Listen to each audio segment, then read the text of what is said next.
안녕하세요. 여러분의 출근길 파트너 라디오 동서남북 김서영입니다.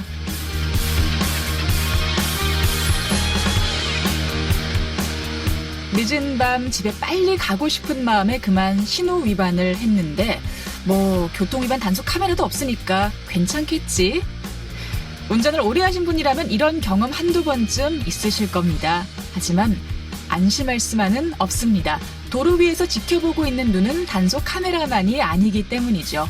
최근 차량 블랙박스와 스마트폰 카메라로 하는 교통법규 위반 공익신고가 크게 증가하고 있는데요. 강아지를 안고 운전하는 모습이나 중앙선을 넘어 추월하는 장면 등 다양한 공익신고가 접수되고 있습니다. 신호 위반이 27%, 또 차선 변경을 하면서 방향 지시 등을 켜지 않는 경우 14.8%, 중앙선 침범 14.3% 등 자칫 사고로 이어질 수도 있는 법규 위반이 주요 신고 대상이었습니다. 이런 공익신고 건수는 해마다 폭발적으로 증가하고 있는데요. 올해는 8월까지 벌써 9,900여 건이 접수가 됐습니다. 국민신문고뿐 아니라 스마트폰 앱 국민제보 목격자를 찾습니다를 통해 손쉽게 신고가 가능해지면서 앞으로는 더 늘어날 전망입니다. 교통법규만 잘 지켜도 많은 사고를 예방할 수 있는 만큼 지켜보는 사람이 없다고 법규를 위반하는 일 앞으로는 절대 없어야겠습니다. 10월의 첫째 날 라디오 동서남북 지금부터 시작합니다.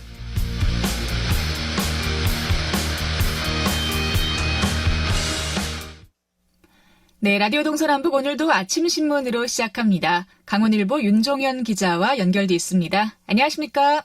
네, 안녕하세요. 네, 오늘 첫 번째 소식입니다. 요즘 관련 소식을 자주 전해드리고 있는데요. 백두대간 생태계에 대한 환경부의 이중잣대 또다시 논란이 되고 있다고 하는데 어떤 내용이죠?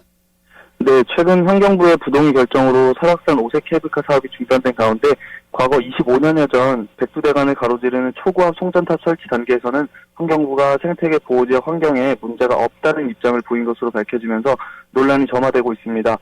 실제로 강원일보가 지난 1995년 태백 삼척 대덕산과 정선 동강을 가로지르는 765kV 초고압 송전탑 설치 당시 진행됐던 환경 영향평가서를 확인한 결과 천연기념물과 희귀동식물이 서식하는 생태계 보호지역에 송전탑이 설치되더라도 문제 없다는 입장을 낸 것으로 드러났습니다.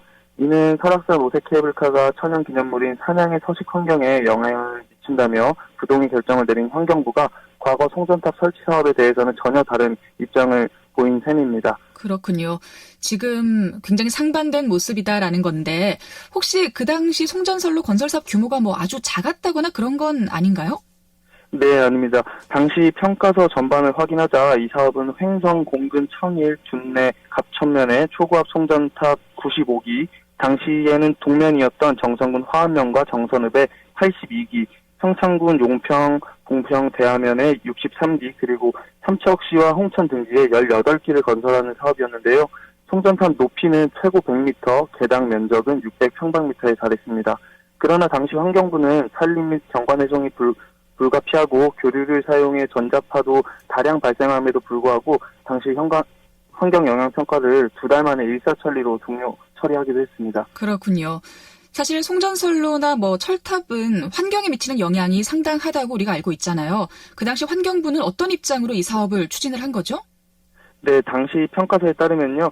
사업 예정지가 대부분 산간 지역으로 양호한 환경지를 나타내고 있고 일부 지역의 산림 파괴 및 동식물상, 지형 지질의 변화 및 전파장애 등이 예상되지만 환경을 충분히 고려한 노선 선정으로 사업 시행이 환경에 미칠 영향은 미미할 것으로 예상된다는 입장을 밝혔습니다.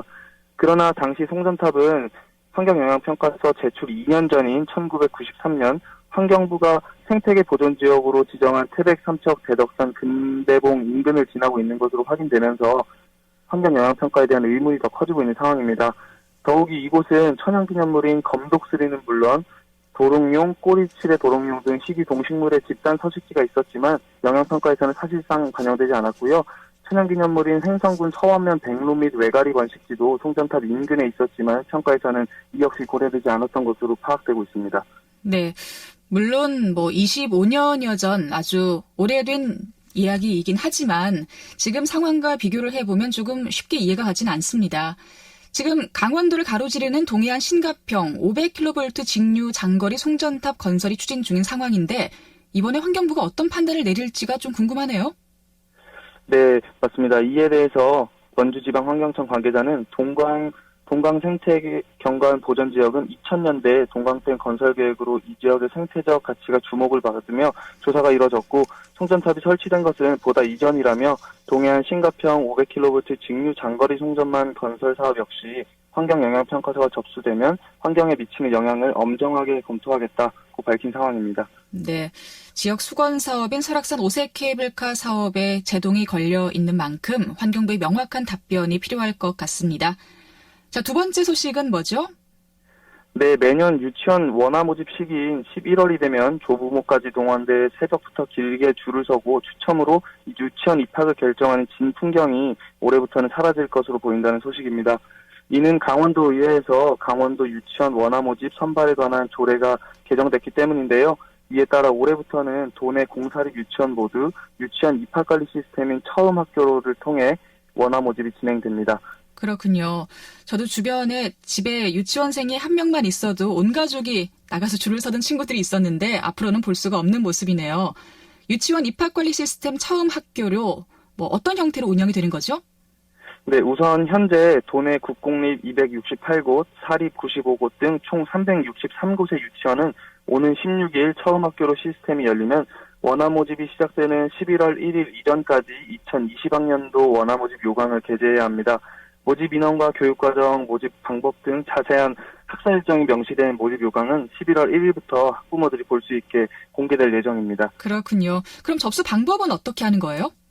네, 우선 학부모들은 처음 학교로 해서 각 유치원의 유아 모집 요강을 확인하고 온라인을 통해서 입학 원서를 접수하면 됩니다. 또 신입생은 지역에 상관없이 원하는 3곳, 재학생은 2곳의 유치원 입학 신청을 할 수 있습니다. 게다가 유치원들은 오프라인상에서 홍보용 입학 설명회를 개최하는 것은 무방하지만 모집은 반드시 처음 학교로 해서만 가능해 학부모들의 관심도가 더 커질 것으로 보입니다. 더욱이 도내 모든 유치원들이 처음 학교로에 참여하면 과거 사립 유치원들의 입학 설명회와 추첨 등의 일정이 겹쳐져 입학 추첨을 위해 온 가족이 유치원으로 흩어져 추첨에 동원되기도 했던 대혼란도 사라질 전망입니다. 도교육청 관계자는 이와 관련해서요, 이르면 다음 주쯤 선발 계획을 공고할 예정이라며 추가 모집 등 유치원 원화 모집은 내년 2월 말까지 진행될 것이라고 말했습니다. 네, 이렇게 또 새로운 유치원 입학 절차가 마련이 됐으니까 우리 학부모님들 착오 없도록 잘 알아보셔야 할 것 같습니다. 자, 오늘 마지막 소식은요? 네, 최근 발병한 아프리카 돼지 열병과 관련한 지원이 이루어진다는 소식입니다. 강원도는 지난 30일 아프리카 돼지 열병 방역에 따른 양돈농가 가축 분뇨 처리 어려움을 덜어주기 위해 예비비 4억 8천만 원을 투입하기로 했습니다. 이에 따라 액상의 분뇨를 고형 퇴비화할 수 있는 수분 조절제 800톤과 개당 10톤을 저장할 수 있는 비상용 가축 분뇨 저장통을 공급하고 총 3,000톤의 처리를 지원한다는 방침입니다. 최근 도내 농가들이 돼지열병 피해를 크게 우려하고 있는 만큼 걱정을 덜기 위한 강원도의 정책이 원활히 시행되길 바랍니다. 네, 지금 강원도까지 퍼져나가는 양상은 아니지만 그래도 도내 양돈 농가들의 불편함이 또 어려움이 많이 큰 상황입니다. 지원이 좀 잘 이루어졌으면 좋겠네요. 자, 오늘 아침신문 강원일보 윤종현 기자와 이야기 나눴습니다. 고맙습니다. 네, 감사합니다.